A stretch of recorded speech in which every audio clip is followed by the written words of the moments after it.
Assalamualaikum warahmatullahi wabarakatuh. Halo, siswa-siswi hebat Spensya, apa kabarnya? Mudah-mudahan kalian dalam keadaan sehat walafiat dan bisa mengikuti kegiatan MPLS ini dengan baik.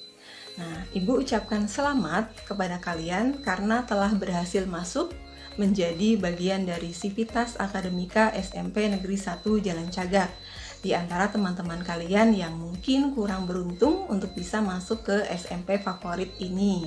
Nah, jadi kalian harus bersyukur dengan cara belajar lebih giat lagi dan tentunya meningkatkan prestasi agar bisa mencapai cita-cita di masa yang akan datang. Para siswa-siswi hebat Spensya, pada kesempatan ini Ibu akan memberikan materi MPLS dengan materi tata krama. Namun sebelum itu, Ibu akan mengenalkan terlebih dahulu, mengenalkan diri. Yang pertama, perkenalkan, nama Ibu Atik Meliana, guru bimbingan konseling kelas 8 SMP Negeri 1 Jalan Cagak. Mungkin kalian bertanya-tanya, apa itu guru BK? Apa sih BK itu? Di SD belum ada kok guru BK. Nah, BK atau kepanjangan dari bimbingan konseling adalah proses pemberian bantuan yang dilakukan dengan wawancara konseling atau face to face yang dilakukan oleh seorang ahli konselor, dalam hal ini guru BK ya, dalam membantu memecahkan masalah yang sedang dihadapi oleh siswa. Nah, kemudian apa sih tujuan dari bimbingan konseling ini? Tujuannya adalah agar bisa membantu siswa dalam mengembangkan tugas-tugas perkembangan secara optimal sebagai makhluk Tuhan, yaitu makhluk individu dan juga sosial. Dengan begitu, para siswa bisa meraih kebahagiaannya menjadi makhluk pribadi dan juga makhluk sosial. Nah, pelayanan bimbingan konseling ini yaitu suatu pelayanan dalam membantu siswa ya, dalam mengembangkan kehidupan agar secara optimal. Kehidupan apa saja? Kehidupan sosialnya, kehidupan pribadinya, kemudian kegiatan belajarnya, perencanaan, dan juga pengembangan karirnya agar bisa lebih optimal.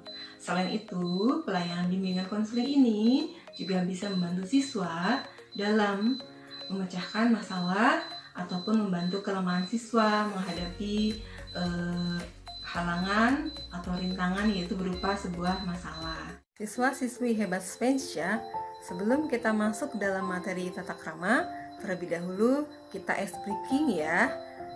Senam otak atau brain game. Kalian yang berada di rumah wajib loh untuk mengikuti senam otak berikut ini. Yuk kita coba bareng-bareng.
Siswa-siswi hebat Spensya, materi MPLS kali ini adalah tata krama siswa.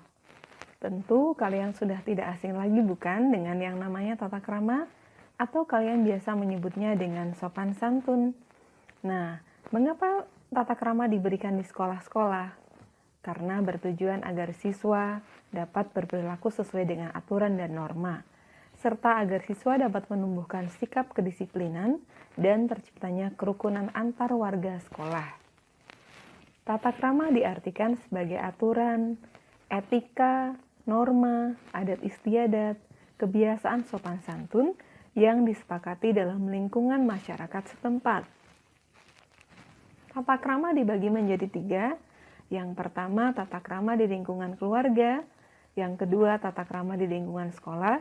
Dan yang ketiga, tata krama di lingkungan masyarakat. Tata krama di lingkungan keluarga atau di rumah, ini adalah kegiatan sehari-hari ataupun kebiasaan sehari-hari dengan menggunakan tata krama atau sopan santun. Yang pertama adalah tata krama saat makan. Islam mengatur adab makan dan minum bagi umatnya. Ini bukan hanya berkaitan dengan hubungan antar manusia saja, tetapi juga berkaitan dengan segi kesehatan. Yang pertama adalah mengkonsumsi makanan dan minuman yang halal. Ini adalah adab yang paling utama dan pertama. Allah sangat melarang bagi umatnya untuk memakan dan minum hal-hal yang diharamkan, seperti khamr, daging babi, bangkai, dan sebagainya, karena mengandung banyak sekali mudorotnya. Banyak pula penelitian yang membuktikan bahwa jika mengkonsumsi makanan dan minuman yang haram akan menyebabkan kerusakan atau kerugian bagi tubuh kita. Yang kedua adalah mencuci kedua tangan. Nabi Muhammad SAW terlebih dahulu mencuci kedua tangannya sebelum makan. Hadis riwayat Abu Daud. Mungkin terdengar sepele, tetapi ini wajib dilakukan, apalagi di masa pandemi seperti ini. Yang berikutnya adalah berdoa sebelum makan.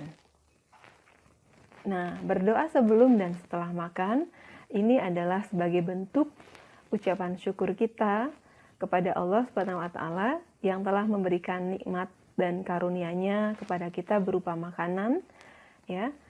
Nah, kemudian berikutnya gunakan dengan tangan kanan. Makan dengan tangan kanan bagi yang mampu, sebab kebiasaan menggunakan tangan kiri ini adalah kebiasaan setan. Selanjutnya adalah mencela makanan. Mencela makanan sama saja dengan tidak menghormati rizki yang diberikan kepada kita, tidak bersyukur, dan tidak menghormati orang di sekeliling. Selanjutnya adalah tidak mubazir. Islam melarang bagi umatnya untuk melakukan kegiatan yang sia-sia atau mubazir. Bahkan Allah SWT sangat melaknat orang-orang yang berlebihan dalam segala sesuatu. Kita dianjurkan untuk makan secukupnya dan tidak berlebihan. Selanjutnya yaitu makan dan minum di sepertiga bagian. Nah, makan dan minumlah kalian di sepertiga bagian. Rasulullah menganjurkan untuk makan di sepertiga bagian perutnya, dan sepertiga bagian untuk minumnya, dan sepertiga bagian lainnya adalah untuk bernafas. Berikutnya yaitu segera makan saat hidangan disiapkan dan akhiri dengan berdoa. Nah, tata krama saat makan ini tentu dengan posisi duduk yang baik, tidak dengan kaki di atas kursi, makan terburu-buru, makan dengan mulut penuh dan sambil berbicara, itu pun tentu tidak baik. Tata krama yang berikutnya adalah tata krama atau adab saat tidur.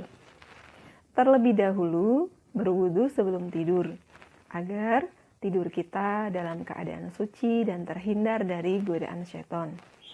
Yang kedua, berbaring miring pada sisi kanan. Ini adalah pernah dan sangat dianjurkan oleh Rasulullah, karena posisi miring sebelah kanan adalah posisi terbaik. Selanjutnya membaca surat An-Nas, Al-Ikhlas, Al-Falaq, ayat kursi. Kemudian membaca doa sebelum tidur dan tidur lebih awal, tidak begadang. Selanjutnya adalah tata krama. Maaf ya, tulisan di PowerPoint salah.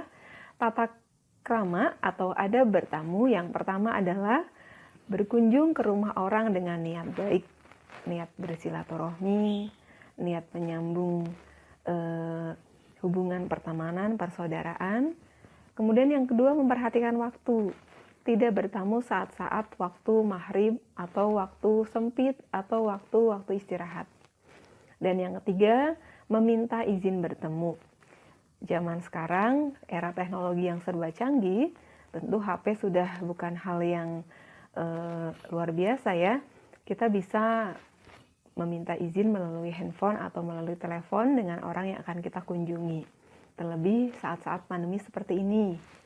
Berikutnya adalah berpakaian sopan dan menjaga sopan santun serta memperhatikan batas waktu. Tidak bertamu terlalu lama. Tata krama berikutnya adalah menerima tamu. Bersikap dan berpakaian yang sopan saat menerima tamu, menyediakan jamuan, menghormati tamu, dan mengantar tamu sampai ke halaman ketika pulang. Tata krama terhadap kedua orang tua. Pada perkembangan anak masa kini, sangatlah penting dan perlu diajarkan sikap sopan santun dan tata krama kepada anak-anak, agar mereka menjadi anak yang berakhlakul karimah. Bagaimana tata krama terhadap kedua orang tua? Yang pertama, bertutur kata dengan sopan dan rendahkan suaranya. Yang kedua, tidak boleh memotong pembicaraan orang tua. Dan yang ketiga, apabila dipanggil orang tua, segeralah menjawab dan mendatanginya. Yang keempat, membantu meringankan pekerjaan orang tua. Dan yang kelima, mendahulukan kepentingan orang tua daripada diri sendiri. Yang keenam, berpamitan ketika bepergian.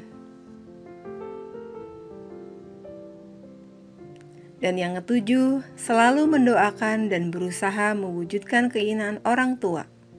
Rasulullah SAW bersabda, lebih sempurnanya keimanan seseorang yang beriman adalah orang yang lebih baik budi pekertinya.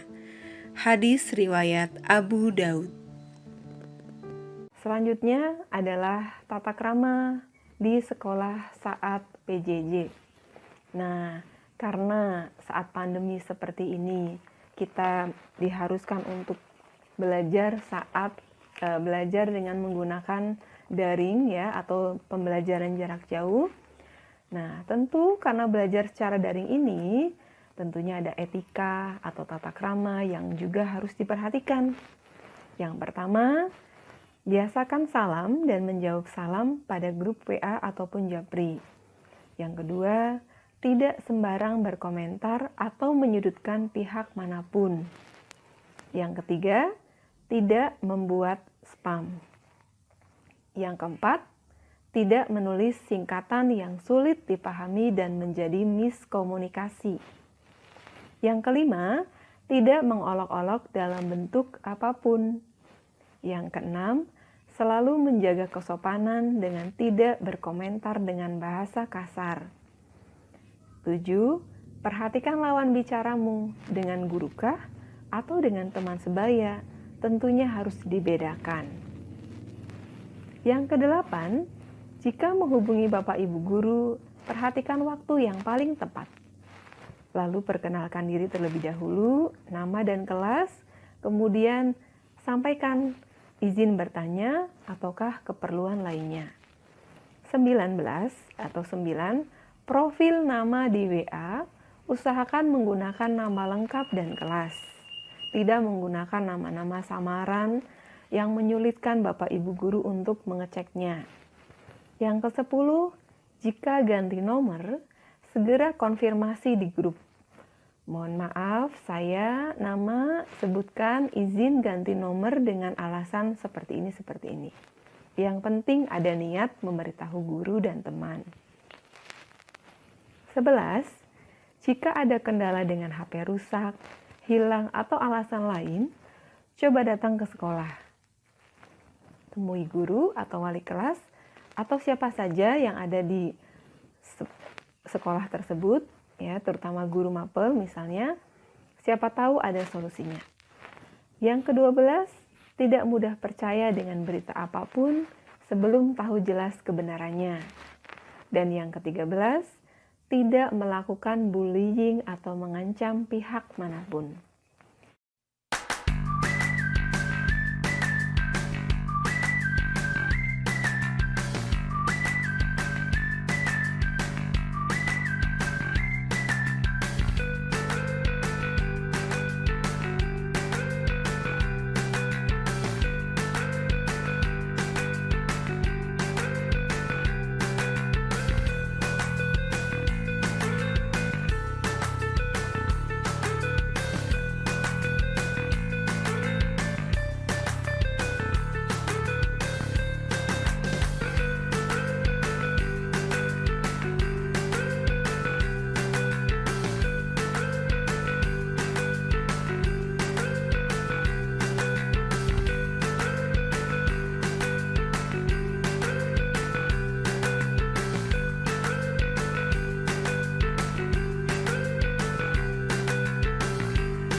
Nah, tata krama yang terakhir adalah tata krama di lingkungan masyarakat. Yang pertama, tidak merusak fasilitas umum.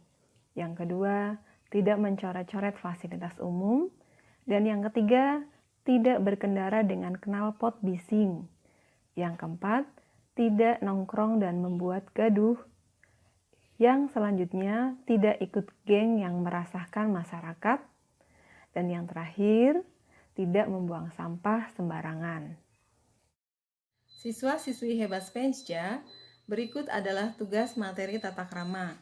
Silakan dikerjakan, lalu dikumpulkan pada pembimbing masing-masing. Soal yang pertama, bagaimana sikap yang harus kamu lakukan saat ingin berkenalan dengan teman baru? Yang kedua, bagaimana sikap yang harus kamu lakukan saat bertemu dengan guru di lingkungan sekolah dan di luar lingkungan sekolah? Yang ketiga, bagaimana sikap yang harus kamu lakukan saat akan menggunakan sarana dan prasarana sekolah untuk pembelajaran? Itu saja yang dapat Ibu sampaikan dalam materi tata krama MPLS tahun ini. Ibu sangat berharap materi yang telah Ibu berikan dapat diaplikasikan dalam kehidupan sehari-hari. Semoga kalian kelas 7 tahun pelajaran 2021-2022 menjadi anak yang soleh, anak yang bisa mematuhi aturan dan tata krama, sehingga menjadi anak yang super dan hebat di masa yang akan datang. Terima kasih. Wassalamualaikum warahmatullahi wabarakatuh. Sampurasun.